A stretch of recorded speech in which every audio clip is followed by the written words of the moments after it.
इसमें करो सामान को बढ़ाते हुए 73,90,000 रुपए की स्कॉलरशिप दी जा रही है।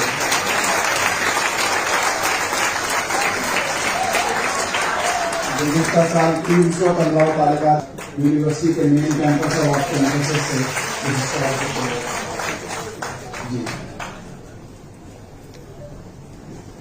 आइए मैं इफ्तिताही कलिमात के लिए और इस्तकबाली खुतबे के लिए dean students welfare professor Ali मशहूर, vice chancellor Maulana Azad dean जनाब प्रोफेसर सिद्दीकी मोहम्मद महमूद साहब, यूनिवर्सिटी के मुख्तलिफ स्कूलों के डीन्स, डिपार्टमेंट्स के HODs, प्रोफेसर, टीचर्स, तलबा और तालिबात, अस्सलाम वालेकुम व रहमतुल्लाहि व बरकातुहू।